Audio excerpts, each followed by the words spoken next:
Bapak Ibu semua sehat?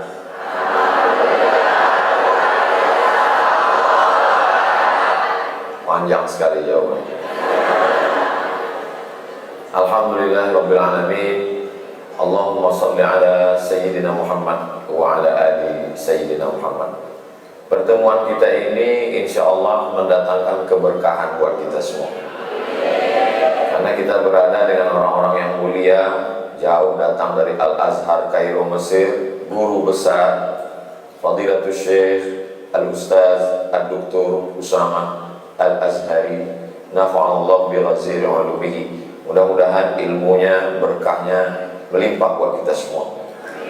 Ada juga guru kita Profesor Dr. Amin Rais, ada Bang Sandi yang tadi ketika diminta untuk naik ke atas, beliau memberikan mikrofonnya ke saya, dan mikrofon itu diambil panitia lagi, diganti dengan mikrofon yang lain. Banyak sekali orang-orang yang luar biasa. Ada Ustadz Fatih Karim. Tidak mengurangi rasa hormat saya, nama-nama yang tidak saya sebutkan bukan berarti saya tidak takzim, tapi karena memang saya tidak ingat. Hadirin hadirat, muslimin muslimat, mukminin mukminat yang belum kawin dan belum sunat, semuanya insya Allah dimuliakan Allah Subhanahu wa Ta'ala.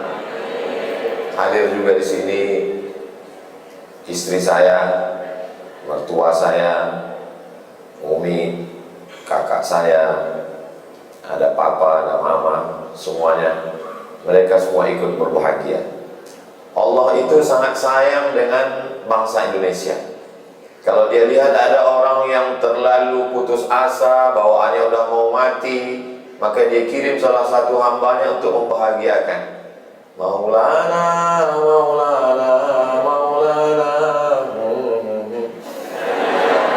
Nggak jadi bunuh diri. Kalau dia lihat ada hambanya orang Indonesia ini yang sudah terlalu bahagia dengan dunia, dikirimnya lagu, dan lagu itu ditulis ternyata di atas pemakaman Baqi Madinah. Dan setelah dinyanyikan, saya senang sekali, tidak ada yang meninggal. Padahal di tempat lain begitu selesai langsung ada beberapa mati. Ternyata rahasianya di mana?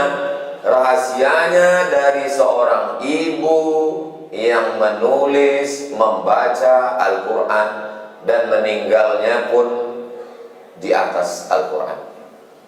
Jadi yang kita lihat selama ini, pertemuan hari ini memberikan jawaban terhadap pertanyaan-pertanyaan besar yang ada di kepala saya.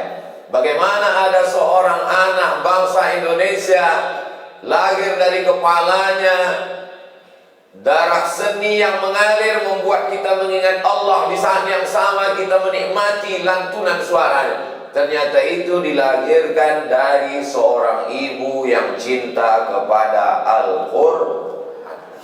Jadi ternyata kalau ibunya cinta Quran, anaknya lahir ya begitu. Dia tidak hanya sekedar bahagia, tapi bisa membahagiakan orang lain. Lalu bagaimana dengan anak-anak yang merusak ini Pak Ustadz? Mungkin emaknya kuntilanak, nyiblorong, sundil bono, hantu semua itu.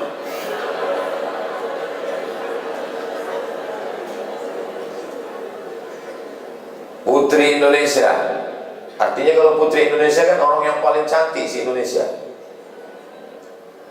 Masuk Islam, setelah masuk Islam apa yang terjadi? Suami meninggal dunia. Apa selanjutnya? Masuk penjara. Apa selanjutnya? Terhinakan. Apa selanjutnya? Merasa tidak berbakti kepada orang tua. Orang tua merasa, apa salahku sebagai orang tua sehingga kamu mempermalukan seperti ini? Di mana letak rahasia kekuatannya? Kenapa begitu kuat? Selama ini saya termasuk yang penasaran, apa yang membuat kuat? Hari ini saya mendapatkan jawabannya. Ternyata kekuatannya ada pada Al-Quran. Wa nunazzilu minal Quran. Kami turunkan Al-Quran ini ma huwa syifa. Al-Quran ini adalah syifa. Allah tidak mengatakan dawa. Dawa itu obat, tapi belum tentu menyembuhkan. Berapa banyak obat dari penyakit? Si Anu meninggal kenapa? Kebanyakan makan obat Pak Ustaz, mati. Tapi ini dipilih Allah satu kata syifa, penyembuh. Ternyata jawabannya ada pada Al-Quran. Apa yang terjadi dengan bangsa Indonesia hari ini? Percaya tidak percaya, bisa tulis di handphone. Tulis saja di Google itu buta huruf Al-Quran Indonesia, buta huruf Al-Quran di Indonesia, buta huruf Al-Quran di Indonesia. Oh, kok nggak muncul? Buta huruf Al-Quran di Indonesia. MPR, cnnindonesia.com, MPR.2 mengkhawatirkan 72% Muslim Indonesia buta aksara Al-Quran. Kita boleh bangga sebagai Muslim terbesar di dunia, jamaah haji terbanyak di dunia, tapi buta huruf Al-Quran 72%. Tolong nanti sebelum mengupload video ini, yang bagian ini edit. Soalnya saya malu nanti pas saya ceramah di Malaysia sama di Brunei. Bisa kan tim media? Apa kata orang Malaysia sama Brunei? Ceramah jauh-jauh ke Kuala Lumpur, ke Bandar Seri Begawan, di kampung muanya 72% gak bisa baca Quran. Tolong edit yang ini. Masa ngedit itu aja gak bisa? Di negeri ini semua bisa diedit.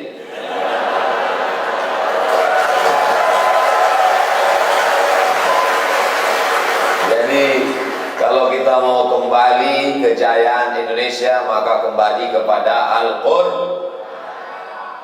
Ada seorang anak bernama Bapak Irfan. Bapak Irfan melihat ayahnya duduk membaca Al-Quran. Sekali duduk berapa dia baca? 7 juz Al-Quran. Ketika itu dia bertanya, mengapa ayah duduk lama? Hatiku terlalu ingat pada almarhumah ibumu. Maka untuk menenangkan jiwaku, aku membaca Al-Quran. Duduk 7 juz, gundah gulananya, risaunya, kecewanya hilang. Yang menguatkan ada Al-Quran. Ayahnya itu bernama Haji Abdul Malik Karim Amrullah, Buya Hamka. Alhamdulillah Pak Ustadz, suami saya pun setiap saya dekati dia sedang pegang handphone, tapi Quran digital. Setiap saya dekat, Quran digital. Begitu saya menjauh, dia online. Apa sebenarnya yang terjadi? Mata bisa dibuat istirahat. Bagaimana cara mengistirahatkan mata? Pejamkan mata, insya Allah mata istirahat. Telinga bisa dibuat istirahat. Bagaimana mengistirahatkan telinga? Cari sumbat telinga, insya Allah telinga istirahat. Kaki mau beristirahat. Bagaimana mengistirahatkan kaki? Jangan jalan, duduk di rumah, baring-baring, insya Allah istirahat. Tapi ada yang tidak bisa diistirahatkan. Apa dia? Pikiran. Pikiran tidak pernah istirahat. Dia terus berpikir. Pak Ustaz, mohon maaf ya, untuk beberapa hari saya nggak bisa ikut pengajian. Kenapa? Saya mau mengistirahatkan pikiran saya. Saya mau pergi ke danau, saya mau pergi ke bukit, saya mau pergi ke laut. Akhirnya sampai ke pantai, mau istirahat. Ternyata apa yang terpikir? Tiketnya mahal, hotelnya mahal, tagihan. Dulu yang dipikirkan orang hanya anaknya, suaminya. Hari ini orang buka handphone, scroll. Yang dipikirkannya suami orang, anak orang, rumah orang. Manusia zaman sekarang ini aneh sekali. Tetangga beli kulkas, dia yang kedinginan.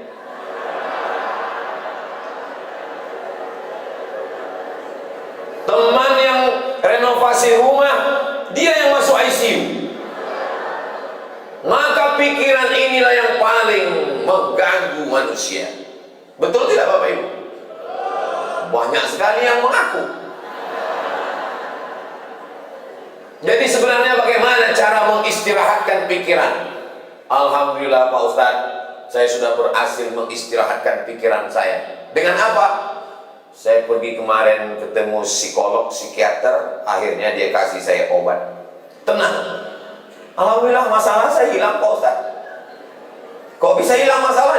Dia kasih tahu ini dimakan pagi, ini dimakan siang, ini dimakan malam, ini dimakan sebelum makan, ini dimakan setelah makan, ini dimakan setengah, ini dimakan seperempat. Bertambah beban saya Pak Ustaz.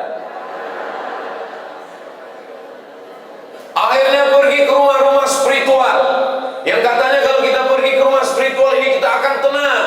Begitu masuk ke dalam, mendengar suara gemericik air terjun, lalu kemudian terdengar suara kicau burung, lalu menghirup suara aroma terapi dari asap-asap, lalu kemudian pejamkan mata, tarik nafas, tarik, tahan, disuruh mengamati nafas, juga tidak menyelesaikan masalah. Jadi satu-satunya cara adalah kembali kepada Al-Quran. Ambil wudhu, setelah itu sholat sunat 2 rakaat, setelah itu buka Al-Quran.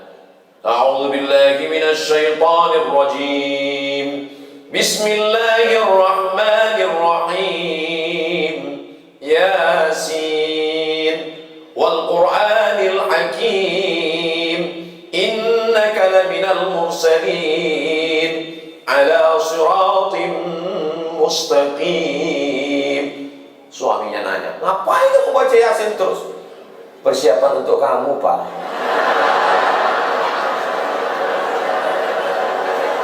Dengan membaca Al-Quran, pikiran kita beristirahat. Dengan membaca Al-Quran, hati kita tenang. Yang ngomong bukan saya. Ketenangan itu letaknya bukan di mata, ketenangan bukan di telinga, ketenangan bukan di kaki. Huwallazi anzalas sakinata, dia yang menurunkan ketenangan fi qulubil mu'minin. Ketenangan itu ada di dalam hati. Kalau sudah hati tenang, yang lain ikut tenang. Makanya kalau ada jamaah ini yang tertidur, itu berarti hatinya bukan senang untuk menenangkan hati. Ini sedang berkecamuk, kacau. Semua orang di Indonesia ini sekarang sedang kacau balau, berkecamuk, bingung memikirkan bagaimana nanti yang terjadi, bagaimana tentang koalisi, bagaimana kalau udah nggak menjabat lagi, bagaimana menenangkannya. Maka saksikan video-video yang ada di Amazing Muhammad. Jangan lupa subscribe, like, share, and comment. Apapun masalah hidupmu, ambil wudhu, buka Al-Quran.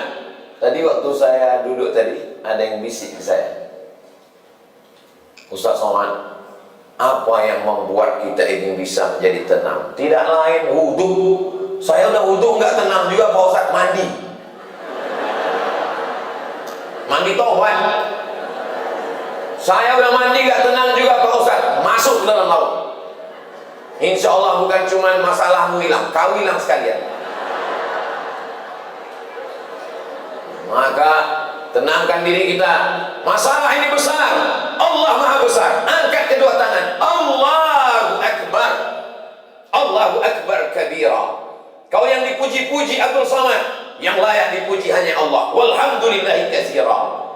Engkau suci Abdul Samad, aku penuh dengan dosa, yang suci hanya Allah. Wa subhanallahi bukratan wa asila. Aku tidak menghadap kepada siapapun, aku hanya menghadap wajjahtu wajhiya lilladzi fatara as-samawati wal arda hanifan musliman wa ma ana minal musyrikin.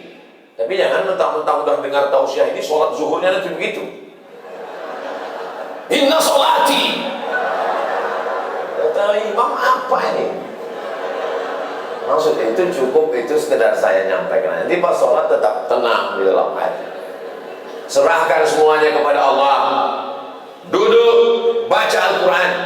Yang selama ini memuliakan Al-Quran. Beli Quran termahal, sampulnya dari emas, disampul lagi dengan kain sutra, dimasukkan ke dalam kotak kayu jati, dipaku 4 sudut, gak pernah dibuka sampai mati. Aku nikahkan engkau dengan anakku dengan mahar seperangkat alat sholat dan kitab suci Al-Quran, gak pernah dibuka sampai mati, tunai. Apa ini? Kenapa ulama dulu mengajarkan nikah maharnya Al-Quran? Supaya Al-Quran dibaca. Yang paling afdal, paling bagus mengajarkan anak Al-Quran. Kamu berani meminang anak saya? Iya. Saya tidak minta emas, saya tidak minta perak, saya tidak minta mobil mewah, saya tidak minta rumah yang besar. Saya hanya ingin kau ajarkan anak saya Al-Quran. Siapa namamu? Nama saya Imran, Pak. Ajarkan surat Ali Imran. Panjang sekali, Pak. Kalau mau nikah, memang nama saya di KTP Imran, Pak, tapi sehari-hari dipanggil kawan kulhu. Ayo kulhu Allah. Indah itu. Ini untuk mengajarkan kalian yang senyum, yang belum nikah aja. Yang udah nikah apa boleh buat. Jadi yang paling bagus itu adalah ketika Nabi sedang menyampaikan tausiah, berdiri seorang perempuan. Apa kata dia? Inni wahabtu laka nafsi. Aku berikan diriku kepadamu. Kalau bahasa kampung kami, I give myself for you. Lalu kemudian apa kata Nabi? Nabi terus tausiah. Tiba-tiba berdiri seorang laki-laki.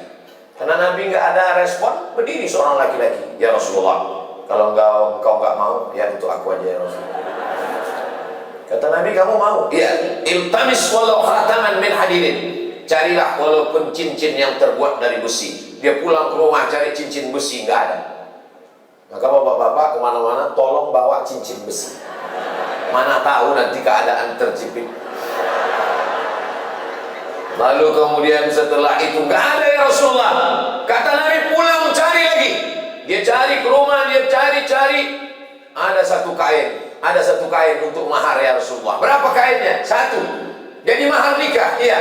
Kalau kamu nikah maharnya satu kain ini dipakai istrimu, lalu kau pakai apa? Dia terdiam, dia malu. Akhirnya dia pulang. Ketika dia akan pulang, Nabi memanggil dia. Ta'al, come here. Lalu kemudian setelah dia datang, apa kata Nabi? Hal ma'aka minal Quran? Apakah kamu ada hafal Quran? Ternyata dia pun tidak hafal Quran semua. Suratu kada wa suratu kada wa suratu kada. Saya hafal surat ini. Nabi nikahkan dia. Zawwajtukaha bima ma'aka minal Quran. Ku nikahkan engkau dengan mahar mengajarkan Al-Quran. Ini sebenarnya tadi kan Mbak Angelina Sondakh kan menyebut tadi siapa yang kaya. Ini untuk menurunkan harga mahar tadi. Jadi kalian siap-siaplah hafal surat-surat pendek. Betapa indahnya ketika anak kita diajarkan Al-Quran sebagai imam yang mampu mengajarkan Al-Quran. Bapak sebagai kepala rumah tangga, panggil anakmu baca Al-Quran. Sudah berapa juz? Alhamdulillah Pak, sudah 5. Masya Allah, anak papa 5 juz? Enggak, Iqra 5. Oke, yang penting bisa ngaji. Dah. Istri, baca Quran. Enggak usah lama-lama, dari maghrib ke isya 45 menit.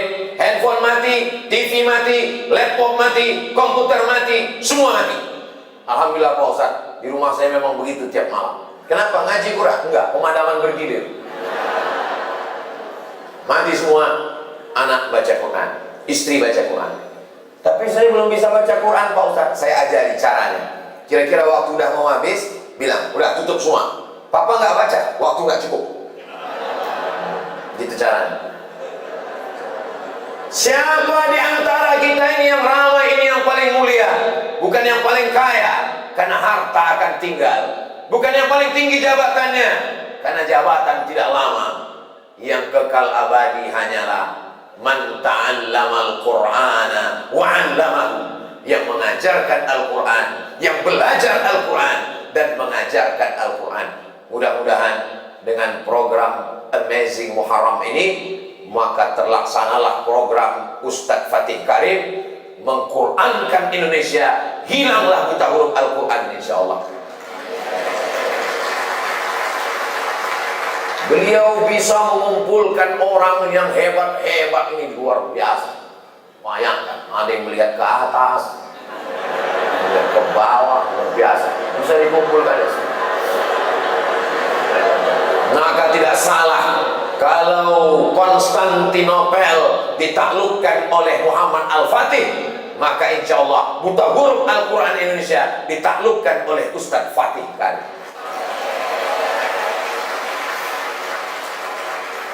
Saya di mana-mana tausiah itu 60 menit, 600 ml.